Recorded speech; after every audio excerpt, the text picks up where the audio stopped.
The views and opinions expressed on this program do not reflect the company, owners, management, staff, clients, or partners.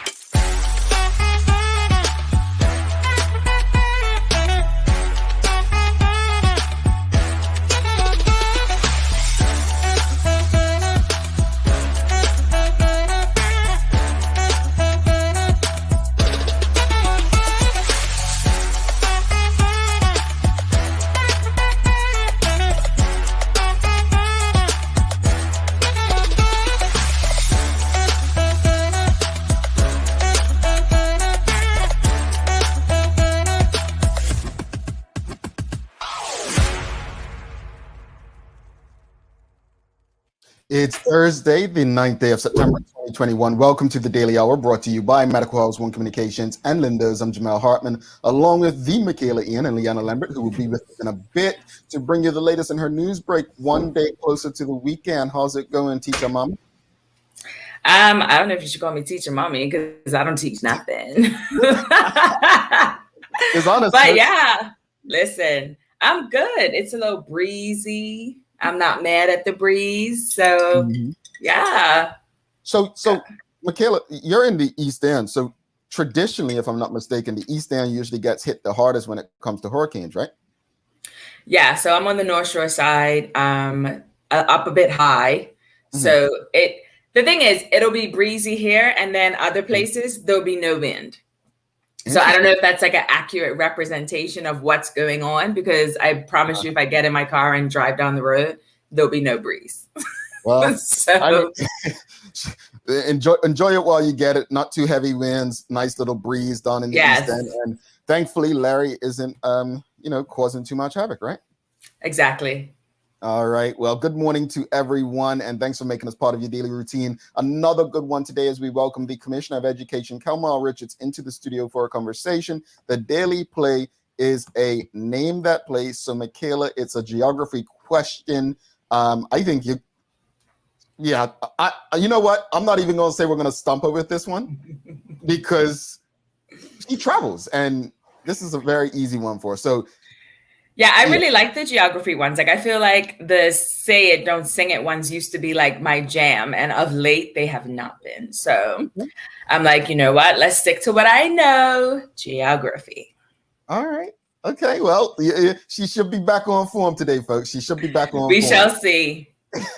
So let's, there's a number of things to discuss. Obviously, the big conversation still going on is education. And we do have the Commissioner of Education, Kalmar Richards, coming on. A lot of people asking about remote learning and so on. But one of the things I came across in the daily yesterday was COVID outbreak fueled by people going to work with symptoms, said the minister. And I think, Michaela, you know what? Go ahead. You saw it. No, it's just the thing that's wild about it is like you see the COVID symptoms list, right? And a lot of it is similar to a common cold or the flu.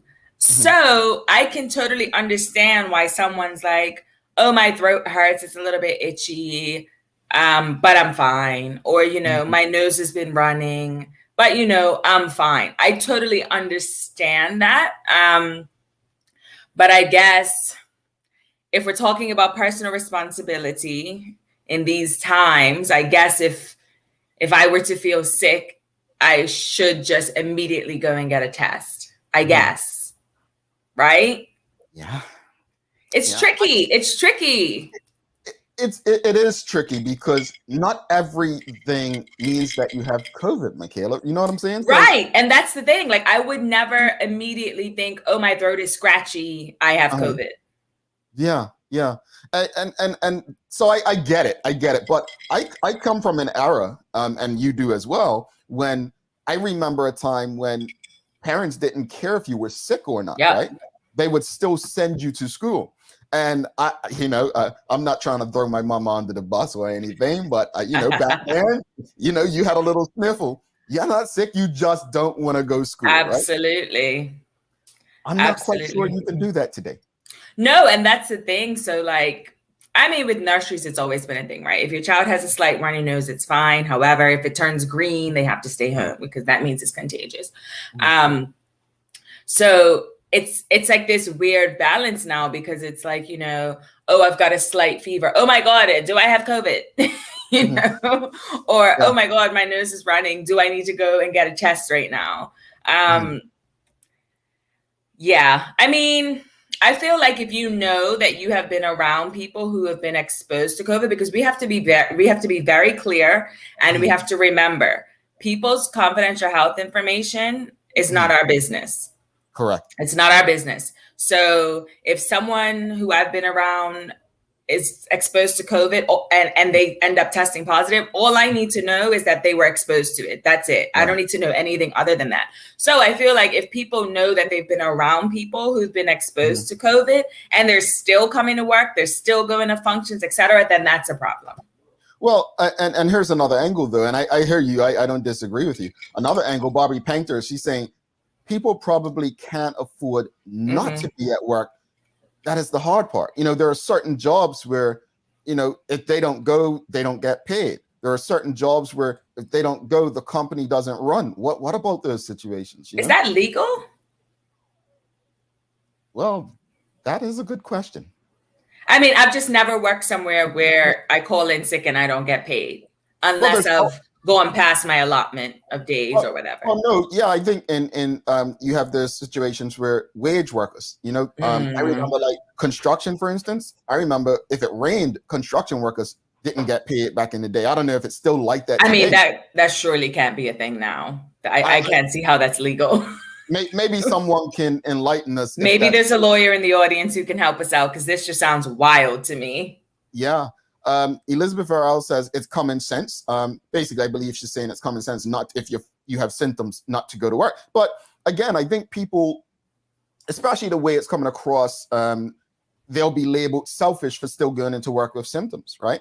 They'll be labeled like the people who have spread it and the instigators and every other name. But I think we have to keep all sides in order because even if what you're saying, like right now, what you're questioning is that legal, it still wouldn't be their fault, right? Because that would be up to the employer. Yeah.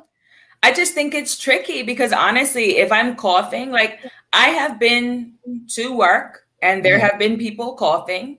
My mind does not immediately go, oh my God, they have COVID, get away from me. My mind doesn't do that, you know? So even if I have a bit of a cough, I mean, thankfully I haven't been sick in a long time, thank God. But, you know, the cool weather is coming. It's quite normal to catch a bit of a cold or whatever.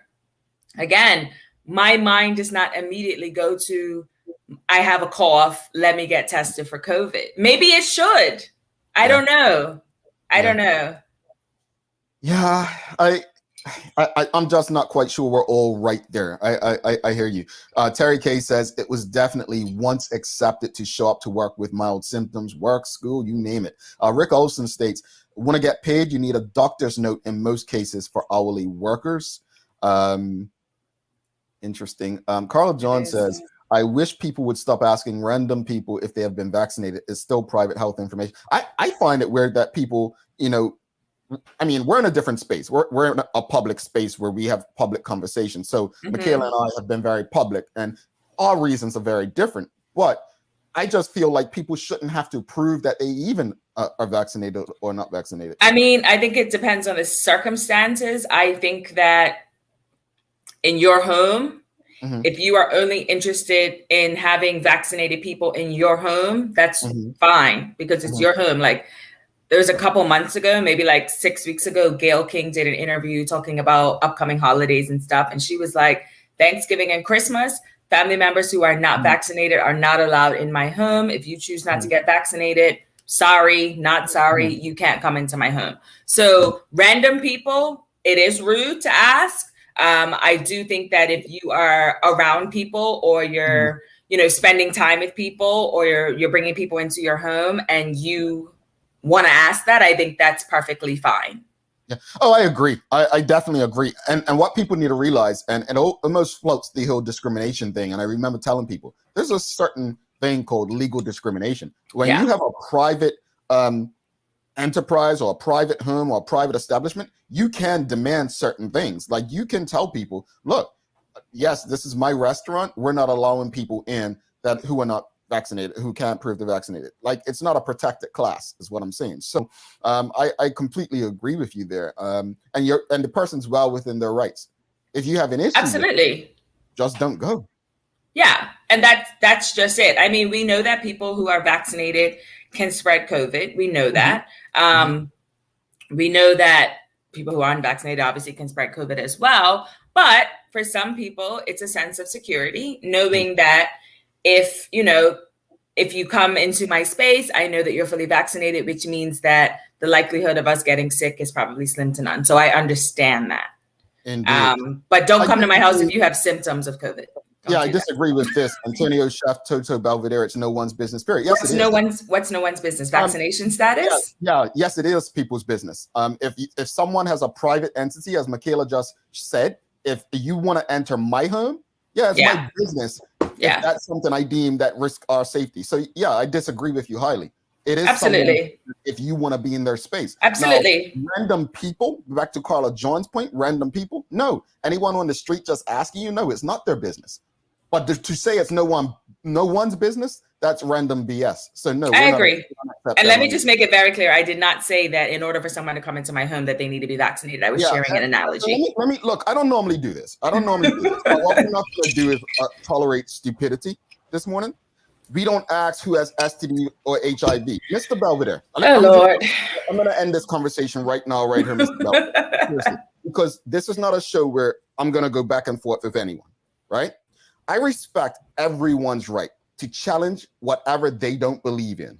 But what we have to do is actually use something called a brain and think critically, right? So when you're comparing STDs and HIV to a airborne virus, sir, you're not really helping your cause. No, you're not really helping your cause. So I think what we should do is remove our emotions and everything we feel about certain situations and actually critically think. Because I've actually supported many people who have challenged how this COVID situation has been done.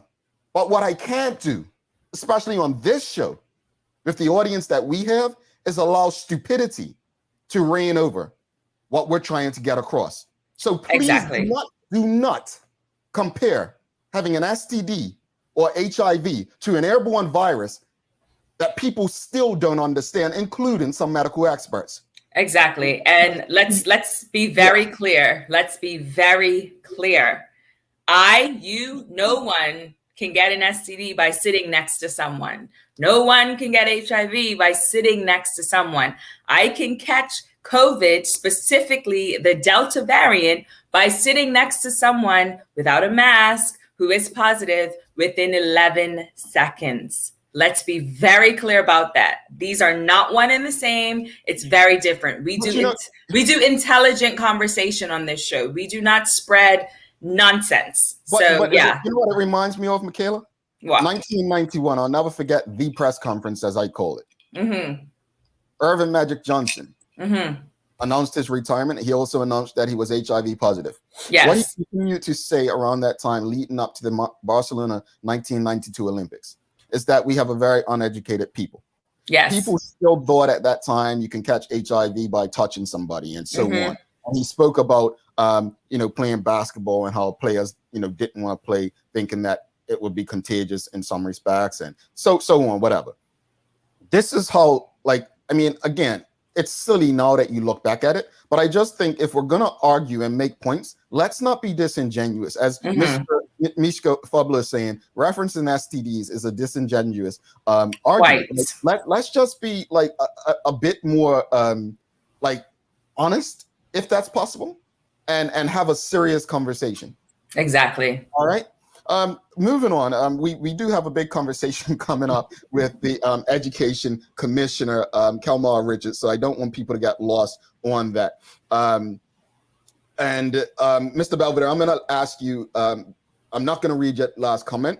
You can exit. This is not a show where we go back and forth with people, you have your platform, sir, and you can go there and have fun. We allow people to Absolutely. express their opinions. There are certain opinions that, and I've said this with Eugene Dean on Beyond the Pandemic. I think the saddest part of the era that we're living in today, the saddest part is that, yes, everyone has opinions, but the sad part is that we believe that all opinions should be valued. No. That's the most dangerous thing about the times we're living in. Absolutely. Not carry weight, especially when it's based on emotions, feelings, and has no facts to back it up. Back to the question though, how do you feel about people who are feeling a bit sick going into work? I'll use myself. I'll be very personal. I had a cough, and I had numerous COVID tests taken. My cough, it was inflammation, right? My colleagues, I was still expected to go into work. However, I work in a situation where I was able to work from home a lot of the time while we got that sorted. But I think they would have been well within their rights to have an issue with me coming in the office and coughing, yeah? I think so. It's just so tricky because if someone is in the office coughing and you go to HR, for instance, and say, I'm really not comfortable with this person in the office coughing, like, you feel like a snitch. And I don't like that word. I don't like that word. It's not something that I use on a regular basis. But it's like, how can we say I'm uncomfortable? I don't know. So I'll get personal as well. So in March 2020, I was in New Orleans for a conference. Was it World Health Organization declared COVID-19 a pandemic. I flew home the next day, came into the office as normal the next day. Immediately it was, why is she here? She's traveled. She's been around COVID. And I immediately felt like a pariah, even though I had done nothing wrong. Absolutely nothing wrong. And up until, a couple months ago, it's still, she came into the office and she put our health at risk. Then again, I did absolutely nothing wrong. Again, it was at the start of the pandemic. People were understandably a bit freaked out. So it's just a weird situation where, if someone's coughing or, they have their mask down and they're blowing their nose, it's like, do we feel like we have a right to say something, or do we just keep our mask on and mind our business? Like, I don't know. I don't know. It's a tough one. Let's go to the audience. A lot of comments coming in. Anika DeShields, people going to work with a little sick is the norm due to the lack of sick days, possibly not getting paid, or the cost of a doctor's visit or certificate. Well, I want to go back to because I want to say Elizabeth Farrell says it. She says, I think mandated sick days should be increased from 8. That's for sure. Now, this is a conversation that maybe the pandemic can bring to light. Is it time to consider more sick days for salaried staff? That could be something.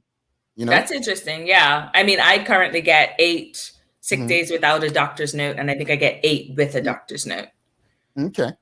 Manuela John says there are times of the year considered cold season, but in this climate, adults who have symptoms should think twice if they work in a closed environment. Absolutely. Absolutely. I definitely agree. Nikki Hartman, as a Floridian, I was treated the same when I traveled in regards to, what was that? She's talking about my situation when I came back after it was declared a pandemic. Yeah, that was rough.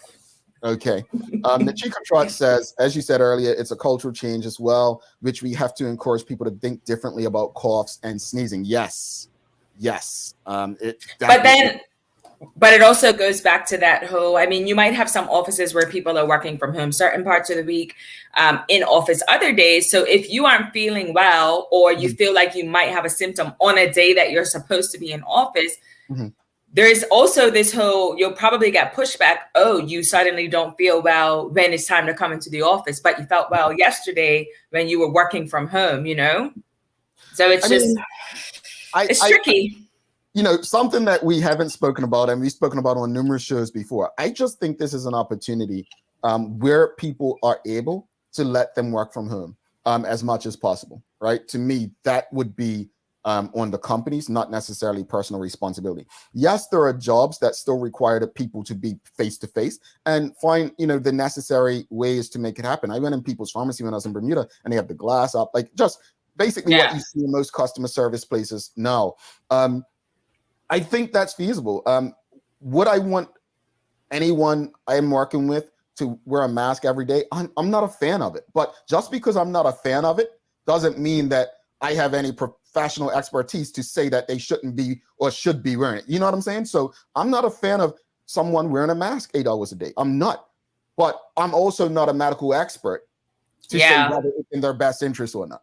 Yeah, I mean, I also just don't want to get COVID. So if I need to wear a mask, then so be it. Let's bring Leanna in and see. Well, Lee, thankfully, Lee, good morning, Lee. How are you? Good morning, guys. I'm great. Thankfully, you don't wear a mask when you read the news. So thankfully. When actually people to see the words coming out of my mouth. Absolutely. So I think, and I say this on a serious note, but I think this show is a perfect example of how we're able to, get a job done and work together without having to wear a mask, without having to, like, let's say one of us, knock on wood, if that's really a thing, but did come down with a cold, just a cold, not even COVID. We could possibly still show up to work and do what's necessary without putting our fellow staff at risk. But I say that because it's tough. I mean, some people do work in situations, and as Michaela asked, I'm not sure if it's law or not, but some people do work in situations where they may have to still go to work just to make ends meet, Exactly. Yeah.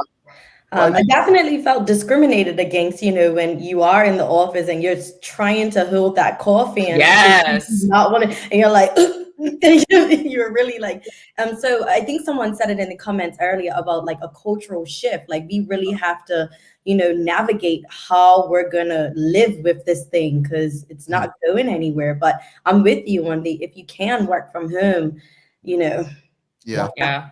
I feel like in Bermuda we're getting back to that anyway. Yeah. Because of the numbers. Exactly. So there are people smiling. Lee, over to you.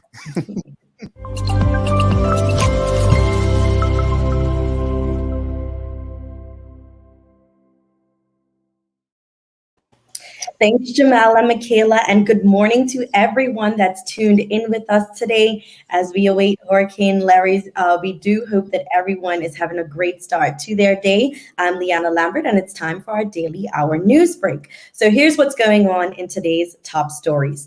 $500,000 worth of drugs have been seized by police following a raid in the East End. Now, police say that the narcotics, including cannabis, crack cocaine, powder cocaine, and heroin, were recovered during a recent exercise, although police did not give an exact date or location of when the raid happened. So a suspect has been arrested in connection with the seizure and subsequently released on police bail. The person is expected to appear before the courts in due course. Now, Detective Chief Inspector Sharon Joseph of the Special Investigations Department said that the seizure has prevented the drugs from being sold on the street and jeopardizing the safety and well-being of our community. He also commended the officers involved for their diligence in effecting the seizure and reminded the public that they too can assist by calling 211 and providing information.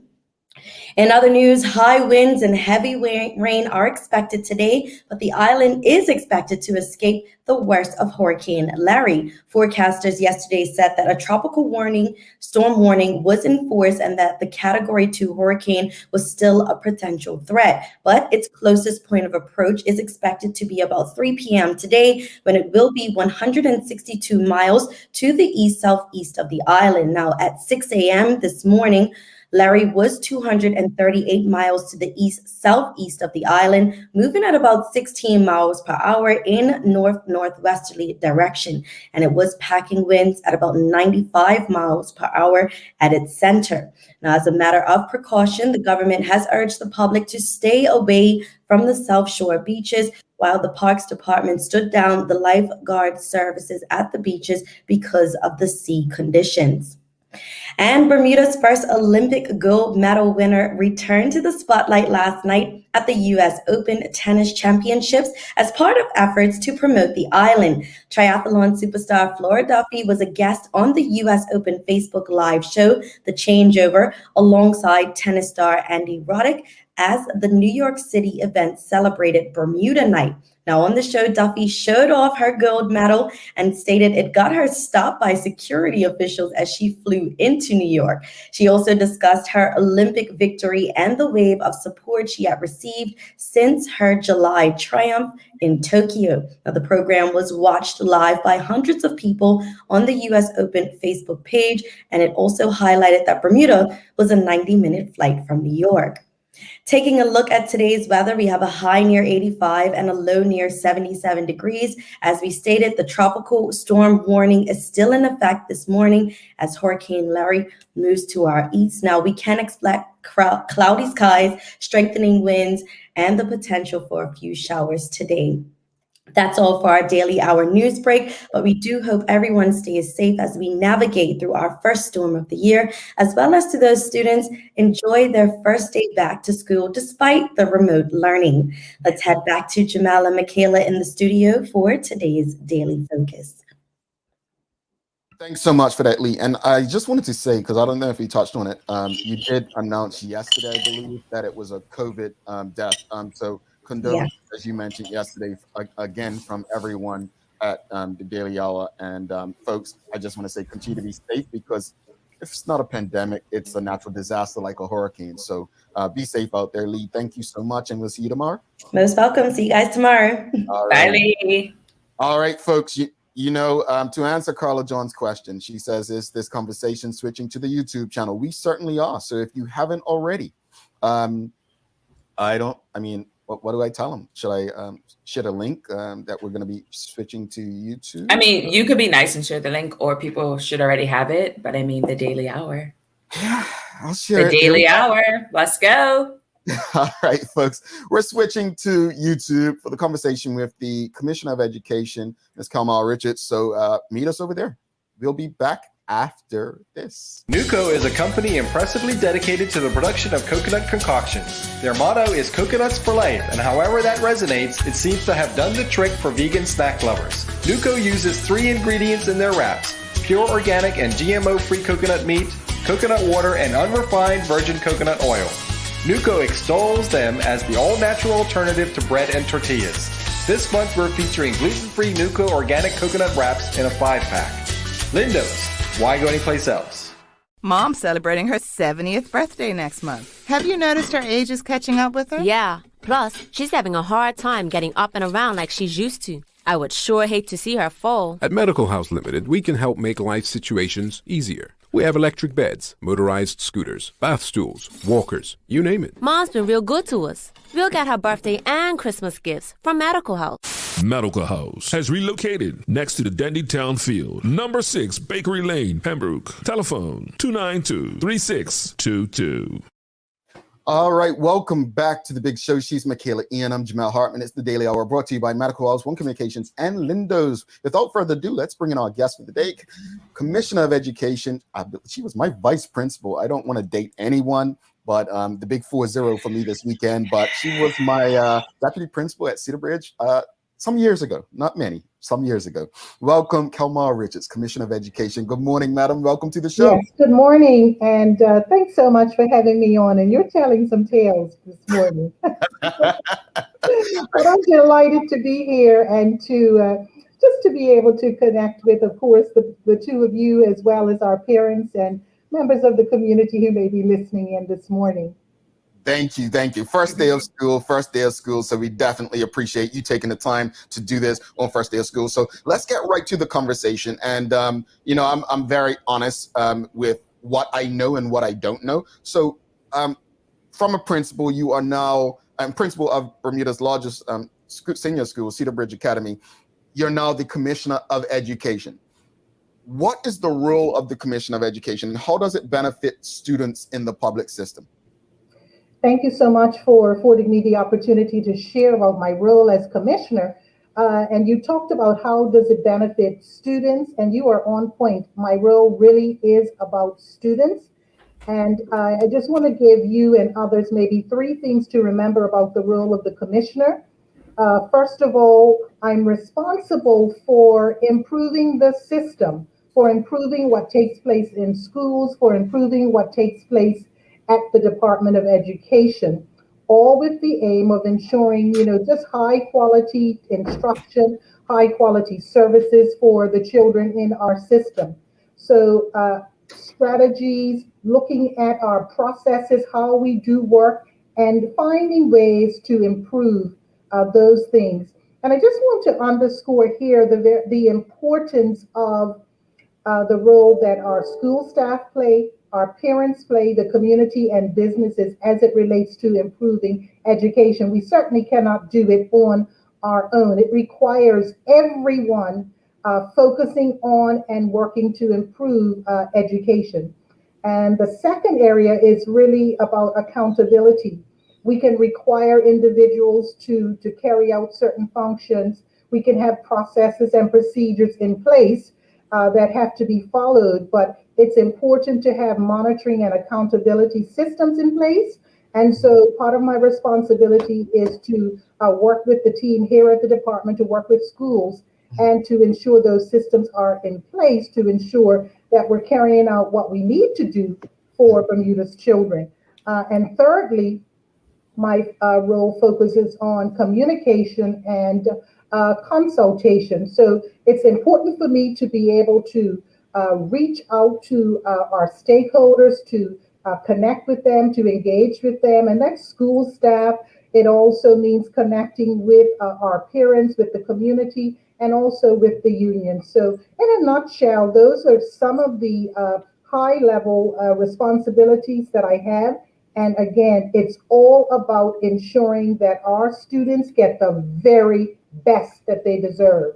Indeed, indeed. And that was good information for not only myself, but the audience to get an understanding, because for the most part, when it comes to education, there's a lot, everyone has an opinion about it, but it always seems like it's a political opinion rather than an opinion that is pretty much on the technical side. So appreciate that. So it's a new school. I just want to make a comment here, and I always have a chuckle. And yes, everyone tends to have an opinion about education. And I think it's because, they went to school and they had the experience. But I think what we have to understand is when it comes to the education of our children, I mean, they're very precious to me. We want to use the research around what works in schools, what works in districts, and which enables children to be successful. So yes, we welcome the input and the opinions. You talked about opinions, etc., and we do reach out, but we have a responsibility to do what works and what we know has proven to work for young people. Indeed, indeed. So it's a new school year with so much negativity, pandemic or not, there's always a lot of negativity around public education. What changes can we, the public, expect to see in this new school year, 21-22, that is likely to benefit students immediately? Well, I think if everyone has been keeping up with what has been taking place in education, we are now in the midst of education reform. And again, the reform is about improving what we do for children, improving the quality of leadership at the department level, at the school level, improving the quality of instruction and services at the school level, improving just what our facilities, we're looking forward to improving the facilities and bringing them up to speed in terms of being 21st century learning facilities and learning spaces. And so we will be focusing on a lot of professional development for our individuals in our system. It's important for us to continuously improve our skills, improve our knowledge, and that's from my level, staff at the department level, and at the school level. So we will continue with all of the education reform initiatives. We have the Learning First program that is focusing on just improving the teaching, the learning, and all that takes place at the school level with for our children. We also have the signature schools coming online for in September 2022. And then there's work taking place with the Education Authority, which will focus on governance and leadership for the system. All righty. If you have any questions or comments for Commissioner Richards, feel free to ask, and we will get around to them. Go ahead, Kale. Sorry. All right. So I just want to switch gears slightly because everyone wants to know this. So why were parents only notified 2 days before school was supposed to start that it was going to be remote learning and not in-person learning? So one of the things that we have to do at the department is to ensure that we're making decisions that are based on data. And we have to look at that data. We have to analyze the data. And we have to balance that, of course, with the timing and notification with our parents. We recognize that parents would have wanted more notification. However, we were not positioned prior to the notification date to give them that notice. We're hopeful that moving forward that we will be able to give more lead time, but we do act when we're in a position to act and make those decisions. Absolutely. So how long can parents expect for remote learning to take place? So right now we have indicated that schools will be under remote learning for Thursday and Friday. Discussions are underway at this point, and we're hoping, and I know a statement was released late last evening, but hoping that parents can get some information today in terms of what next week will look like for them and their children. Okay. So in the event that remote learning is extended through next week, what support is in place for parents? Now, when you talk about what support, I need you to just sort of break that down a bit for me. Sure. So Yeah.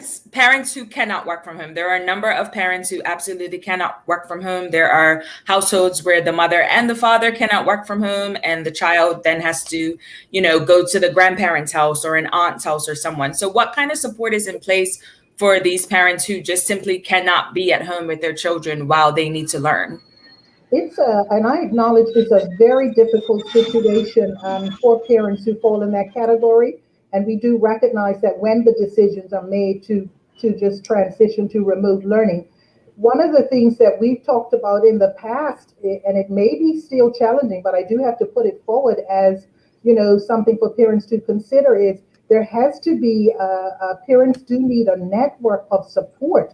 And so it's important for parents to connect with their network and to brainstorm collectively with those individuals ways that they can support the child so that the child can participate in remote learning. We're also hopeful that employers will support parents as well. These are matters that are outside of their circle of control, and so we're hoping that employers will just have dialogue with parents who find themselves in this particular situation and find a way to work with them so that they can support their child. It's a very difficult position for parents to be put in. You want to be there to oversee your child, but your job is not the type of job that allows for that. But I truly believe this is a time for everyone to rally together to find reasonable solutions to support parents as they work to support their children. We have to come together for children. It's about the children, and we really have to rally to support children. I'm very passionate about this. Children shouldn't have to pay the price. The adults need to come together and find solutions to support children, to support our parents.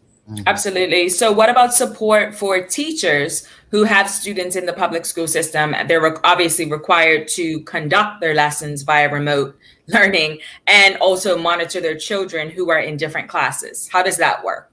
That's very challenging as well. But what we've done, we have what we call a remote learning guidance for the Bermuda public school system. And in that document, we acknowledge not only that there will be some of our staff who have children, but some of our staff will have persons who are dependents who they have to care for. And so we acknowledge that. And those individuals are asked to link with their school leader and the assistant director who oversees the school and to work out a plan to support our staff members, because they have to be supported in their role as well, not only as a teacher, but also as a parent And so we have that mechanism in place. And part of that, the booklet also outlines the strategy if a teacher has to go into the school building and to take a child, then what the procedures are. But we do have that support and flexibility for our staff. Gotcha. Absolutely. So what do you say to parents right now who are just super frustrated? Obviously, there are a number of hundreds of parents who their child is starting P1 for the first time today. Their kid is meeting their teacher online. It's obviously not ideal circumstances. So what do you say to parents who are just beyond frustrated that, again, we're here again? And here we are again, and I recognize that it is frustrating for parents, but what I would say to them is to, put that frustration to the side and dialogue with the adults, but for your children and in the presence of your children, and as they connect with their teachers online, it's important to model and demonstrate that support for what is taking place. And I'm not saying, don't be frustrated. I recognize that there are many parents who will be frustrated, but when the students are connecting with their teachers and the staff in schools, it's important for parents to take an approach of support. Children must see adults, their parents, and staff at the school working together. And parents who are frustrated, who want to connect with leaders, connect with staff, connect with us at school, we welcome that. At the department, we welcome that. But we ask that as your children connect and go online, and we recognize it's not the best setting, we know that in person is the best, but your role is to support them, to encourage them, and to get them excited about what is taking place during their lessons. All right. Absolutely. And then I just want to know what encouragement you have for students, for parents, and for teachers as we go into yet another year impacted by the pandemic. This is the third school year now that we're going in a pandemic. So I just want to know what encouragement you have. Okay, well, last year we were in the midst, so in March of 2019, that's when, schools closed. And so we from March until the end of the year, our staff, and, they're really such champions. They tackled, whatever was presented and were remote for the remainder of the school year. So we started 2020 and experienced the remote learning. But this is different because we're starting the year with remote learning. Right. I actually worked with persons here and at CITV. So there are 3 videos that I produced, one for students, one for staff, and one for parents to actually encourage them. And I think what I would say this morning is, in the midst of every bit of challenge, in the midst of frustration, please remember that the children have to come first, and keep your focus on them and ensuring that they get the best from this experience, and let that focus on children and let that desire to help them get the best and to set them up for success be the catalyst and the force that, will propel you beyond, hopefully, the frustration and the annoyance with the current situation. To our staff, and our staff are some of the hardest working individuals that I know, and I mean school staff and staff at the department. And very often, I look at the blogs and I look at the comments, and very often they are negative.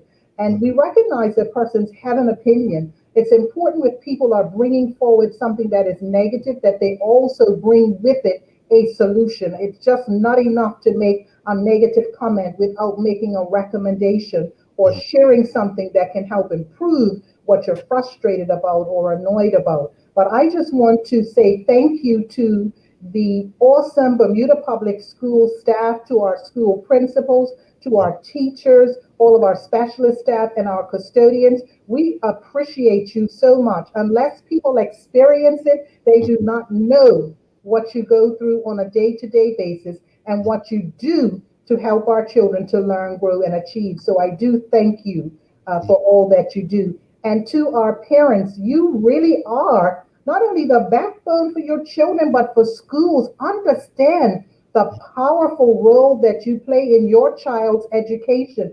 You are the first teacher. You are the ones who set the foundation for your child. You are the one who helps your child develop the attitude and excitement about learning. And so never underestimate the importance of your role. Stay connected with teachers, stay connected with the school principal, get involved and stay involved, and just be an ongoing advocate for, your child, ensuring that your child gets the best and gets what he or she deserves.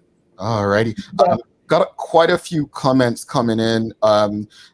First question is, what is being done to assist pupils with learning disabilities during this period of remote teaching? So all of our school staff will be online. And so when we consider the students who have learning disabilities or students with IEPs, those students will receive their services and support remotely. And so there are learning support teachers, there are reading teachers, there are paraprofessionals, there are educational therapists, there are counselors, and there are educational therapist assistants. So we have specialist staff, and they will be engaged, highly engaged, as students come online remotely. So those services will still be in place, but just on a remote platform. Alrighty. Another one, we have Karen Simmons. Good morning, Ms. Richards.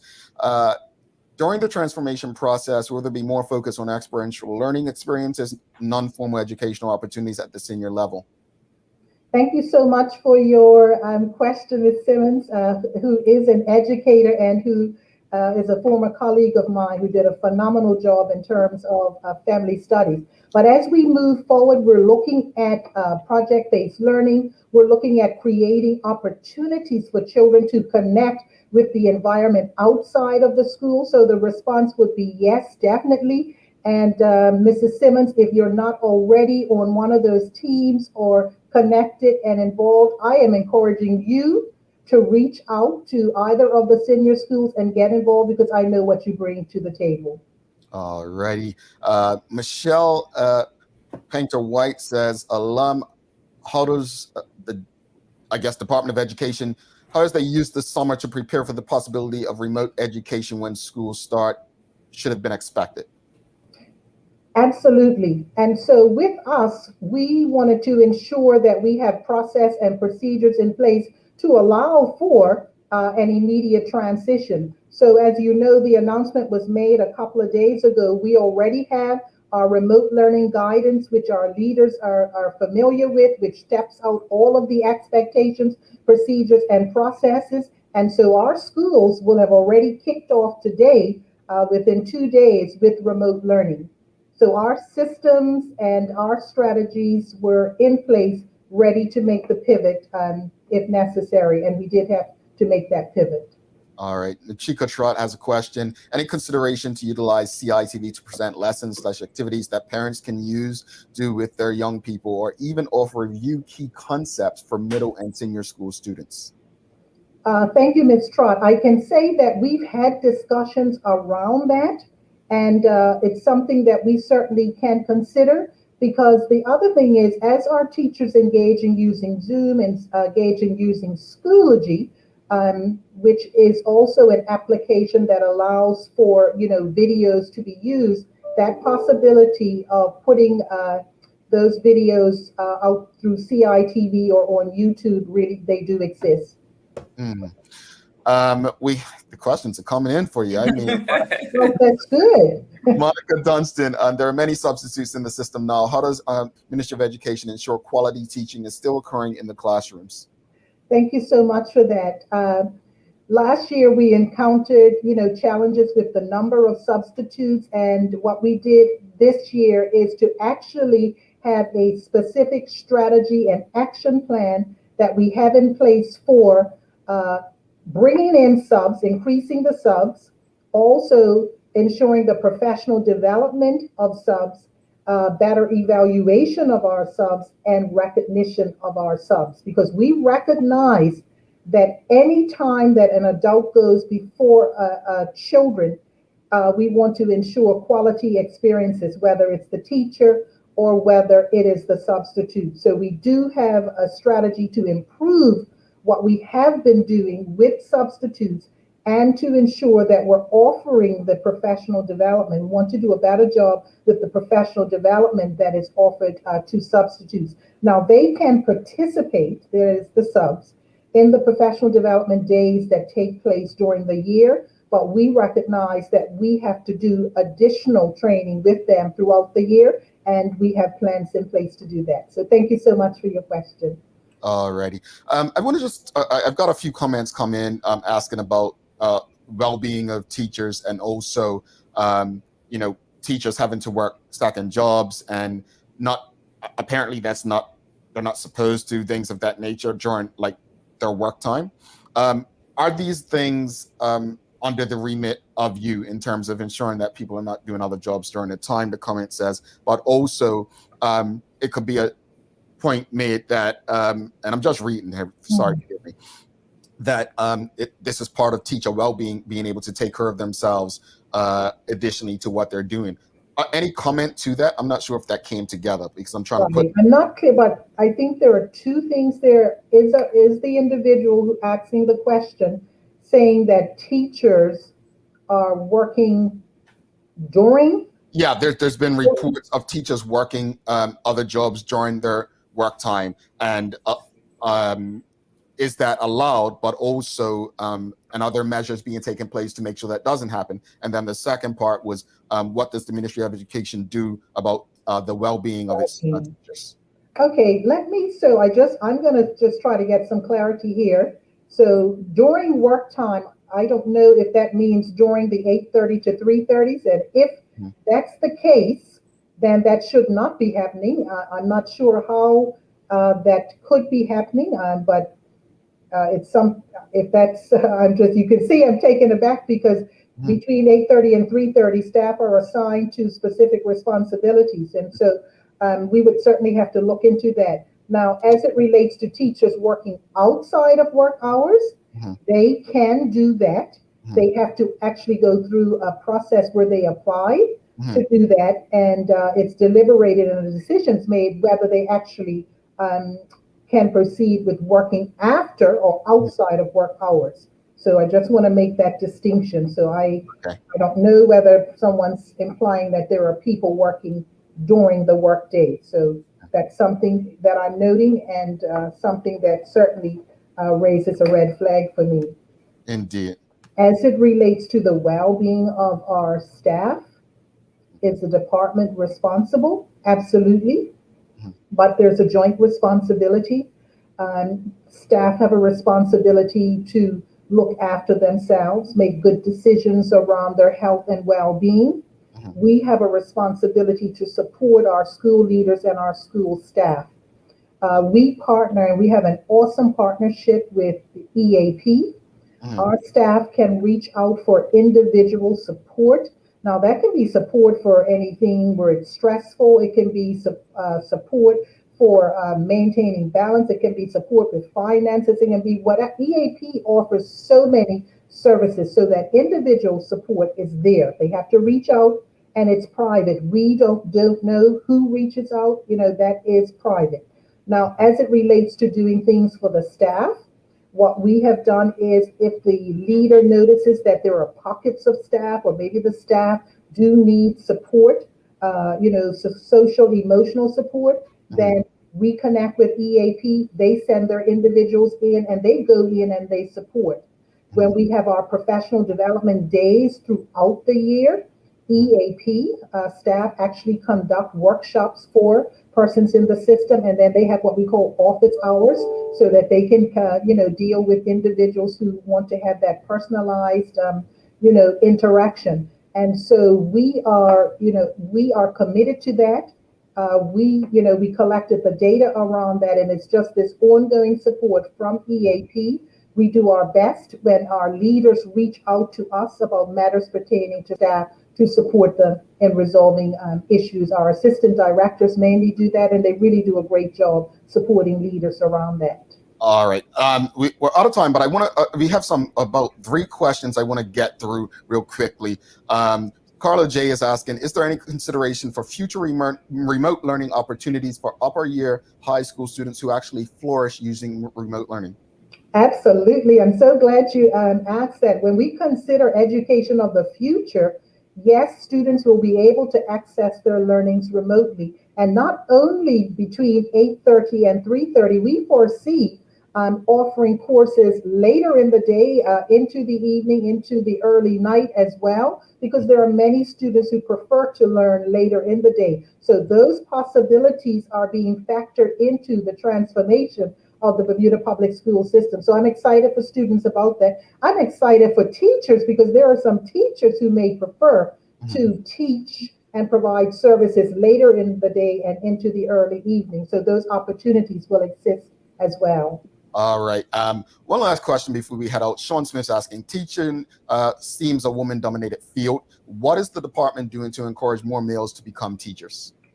Thank you for your question. It is the schools and even at the department, predominantly females. At this juncture, we don't have a strategy particularly for males. What we want to ensure is that we are encouraging people who really want to be in teaching. That's the first thing. We want people who want to teach, who want to work with children. It can't be a second or third choice or an option because something fell through. And we want to ensure that whoever is coming into the profession is going to bring their best game for children. So no specific strategy for getting males into the profession at this point. However, I can say that, as the males reach out in terms of opportunities for getting their certification, opportunities, for what's in the system, we certainly do support them. And we do get many males who reach out. And again, we look at ways to support them, but no strategic plan in that area yet at this time. Appreciate that transparency, honestly. I mean, she came right out of the blue, folks. No, there's no strategy. Like, this is TV, this is radio. People that are trained in this would have been like, no, well, it's something we're working on. We've been, I appreciate it, honestly. And thank you for that, Ms. Richards. Before we let you go, again, pandemic or not, it's always a hot topic. Always something going on with opinions. What can you just say, if anything, to ease people's frustrations about remote learning, about public education as a country right now? So, okay, let me start with public education and then I'll go to remote learning. As it relates to public education, what I think everyone has to understand is that public education needs to be the best because it is what is offered for the majority of children on the island. And it is a collective effort. We have people in the community who can bash the department, bash staff at our schools, but they don't understand that it is the collective effort of school staff, the department, parents, and the community that really will make schools great and the best that they can be. So for those who are, who want to play down public education and to criticize, my challenge to them is to take that energy that you are putting into criticizing and reach out and help a school and ask how you can support public education. I am a cheerleader for public education. My children attended public schools right from preschool right through to Cedar Ridge Academy. The public education will work for our parents if parents work vigorously with public education. But we all have a responsibility to play our part, not just the school staff and the department. Parents, your role is critical. Community members, your role is critical. And the businesses, your role is critical in helping us to become the best that we need to be for Bermuda's children. And lastly, as it relates to remote learning, parents, for parents who are frustrated, I just want you to be encouraged. Focus on your children, focus on ensuring they get the maximum from their experience. And what I will do is through the Scoop newsletter that we send out, I will send some strategies and contexts for you that you can link with so that you can have some one-on-one or small group support. So we will do that between today and tomorrow so that we can actually step it out for you. We did that last year. We're very thankful for Mirrors who stepped in to support. counselors and staff can support. We'll also look at EAP and get some strategies from them in terms of how you can support. So these are just what type of support we can give to you, but these are just things that we did last year or shared last year with our parents. All right, Commissioner of Education, Kelmar Richards, thank you for taking time to come on and have this conversation with not only Michaela and myself, but also the audience who has been engaging with you. And hopefully, if you have anything to share, you know the door is open. Feel free to reach out to us and say, hey, I need to come on and have a conversation, update you on some things, because it's been a pleasure to hear straight from your voice to our ears. Thank you so much for having me on. And no problem.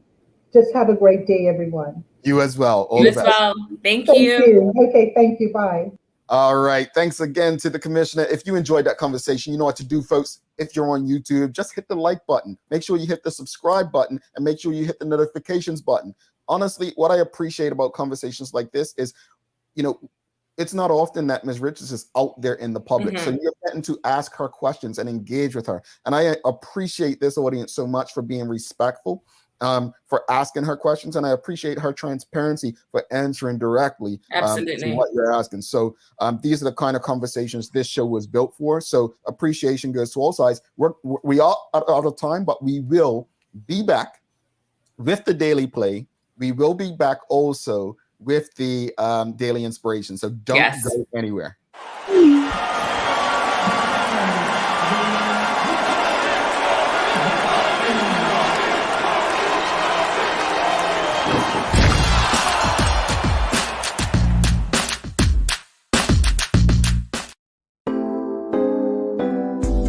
Same smooth sounds, different name. BCG Radio, home of Bermuda's most engaging morning talk shows, The Daily Hour and Good Day Bermuda.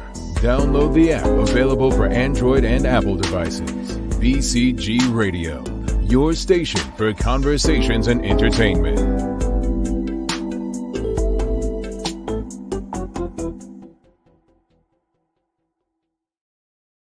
All right, welcome back to the Big Show. Thanks again to Commissioner of Education, Kelmar Richards, for taking the time to come on. Again, folks, give us some love.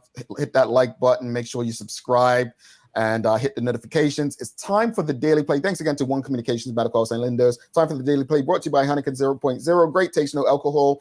Michaela, are you ready? Let's go. All right, folks, you know how it goes. If you guess the answer, which I doubt you will, before Michaela on this one, you got a prize. Here it is. It's a name that plays today. What U.S. city is known as the Magic City? As the Magic City? Yep. Orlando. Nope. At Magic City. Vegas? No. Magic City? Vegas is Sin City. Atlanta? Nope. Nope. Atlanta, it isn't. Detroit is Motown, so no, it's not. Right. Motown. Magic City. Nope. Is Detroit. it where the casinos were in New Jersey? What's that place called? Atlantic City? Nope. Atlantic City? Miami is known as the Magic City. Miami? Yep. I have never heard that. Yep, that's the Magic City. I don't know. I've literally never heard that, but okay. All right, David Michael Wilson, you are today's winner. So Matt, the Magic City is Miami. Yes, there's so many. Motown, Detroit. Someone else got Miami too. All right. I've never heard that. I thought Michaela would get it right because she loves Miami. And I do love Miami. I've never heard of Miami being the Magic City. Since I've lived in South Florida, she ain't come to visit. So she liked Miami. She don't like me. Anyway, we want to go there? You want to go there? What are your final thoughts on today's show, Kels? I'm tired of COVID. I'm tired of it all. We just have to be responsible. And I know we keep talking about personal responsibility, but just stay home, wear your mask, all that things. And I really appreciated the conversation with Ms. Richards. I thought she was very open, very transparent. And I hope for the sake of the children, the teachers, and the parents that we can transition to in-classroom learning ASAP. No, I agree. I will say I definitely so much appreciate it, Ms. Richards, for the transparency. The conversation at the end of the day, again, I've been coughing. I always have a summer cough like whatever. Just because I'm coughing doesn't mean I have COVID. I get it. Knowing how the things are, like the world we're living in, I'm just going to take those precautions anyway. Yeah. I know you have some daily inspiration for us, right? I do. When you want different for yourself, you have to start moving different. Old keys don't unlock new doors. Love it, Michaela. On that note, thanks again to our partners, Medical House, One Communications, and Lindos, for ensuring that we're able to do this with you on a daily basis. As always, we appreciate you, we love you, and we thank you for making us part of your daily routine. If all goes well, we'll be back to do this again with you tomorrow. She's Michaela Ian. I'm Jamel Hartman. My friends, do make it a great day. Peace.